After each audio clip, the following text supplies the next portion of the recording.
एक bank account खुलवाने के लिए इतनी मेहनत करनी पड़ती है, मुझे तो पता ही नहीं था। तो हेलो मेरे दर्शकों, मेरा नाम है श्रेया। तो अभी मैं जा रही हूँ सज धज कर बैंक, क्योंकि यार मेरे उम्र भले ही 18 साल हो गई हूँ, पर मेरे पास अभी तक बैंक अकाउंट ही नहीं था। वैसे मेरे पास पैसे भी नहीं है जमा करने के लिए, पर मम्मी ने बोला चल तेरा अकाउंट खुलवा ही देती हूँ, कम से कम अपने बचे हुए चिल्लर तो तू रख ही सकती है उसमें। और इतनी बड़ी बात कहने के बाद मेरी मम्मी मुझे लेकर चली जाती है बैंक। और लेकिन जब मैं घर से निकलती हूँ तो मुझे पता चलता है कि धूप इतनी तेज है, इसलिए मैंने मांगा अपनी बहन से स्कार्फ, और उसने स्कार्फ को इस तरह फेंका कि वो नीचे ही गिर गया। चलो ठीक है, अब स्कार्फ को ओढ़कर मैं बस आगे बढ़ रही थी कि मम्मी बोलती है कि बैंक जाने से पहले हमें और भी बहुत सारी जगह जाने, जहाँ सबसे पहले हम जाते इस मिक्सी की शॉप पर, जहाँ पर हमें बनाना था अपना मिक्स, जो खराब हो चुका था। इसलिए यहाँ पर मैंने उनसे रेट पूछा कितना वगैरह लगेगा, और इसको देने के बाद ना हम चले जाते हैं आटा पिसवाने वाली जगह, जहाँ पर मुझे आटा नहीं पिसवाना था, हल्दी पिसवाना था। और यार ये कैसी औरत है जो अपनी शॉप को ऐसे खुला छोड़ के चली गई थी, और उस शॉप पर कोई था ही नहीं, और वहाँ पर कोई था नहीं, इसलिए हम ना उस थैले को ही लेकर चले जाते सीधा बैंक। तो ऑटो पकड़ मैं पहुंच जाती हूँ बैंक, और बैंक जाते ही मुझे पता चलता है मुझे पैन कार्ड की जरूरत है, लेकिन मेरे पास पैन कार्ड है नहीं। तो उन्होंने बोला कि ठीक है आप अपने मम्मी के डॉक्यूमेंट लेकर आ जाओ। तो मम्मी के डॉक्यूमेंट्स तो लाए नहीं थे हम, तो इसलिए मम्मी मुझे भेज देती है घर अकेले। और अकेले घर आकर ना मैंने सबसे पहले सारे डॉक्यूमेंट्स ढूंढे, और मेरे घर में ना ऐसा तो बिल्कुल भी नहीं हो सकता कि जिस टाइम पर चीज ढूंढो वो चीज उसी टाइम पर मिले। तो आधा घंटे तक मशक्कत करने के बाद मुझे सारे डॉक्यूमेंट्स मिलते हैं, और सारे डॉक्यूमेंट्स मिलने के बाद मैंने ना उसे फोटोकॉपी शॉप में फोटोकॉपी करवाया, और उसके बाद फिर ऑटो पकड़ा, और फिर मैं पहुंच जाती हूँ बैंक। जहाँ जाते ही सबसे पहले मुझे दिया गया था ये फॉर्म, जिसको मैंने फिलअप किया। जब उन्होंने मेरे आधार कार्ड को देखा तो उन्होंने बोला कि नहीं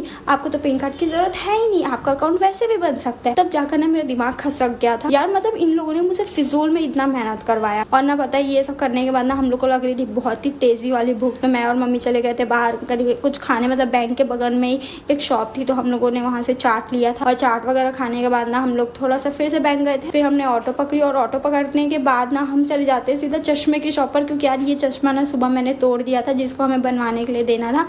और इसके बाद फिर मैं आ जाती हूँ घर। तो देखो बैंक अकाउंट खुलवाने के लिए इतनी मेहनत करनी पड़ती है, मुझे नहीं पता था। तो अगर आपको वीडियो अच्छी लगी हो तो वीडियो को लाइक करना। हम मिलते हैं नेक्स्ट वीडियो में, बाय।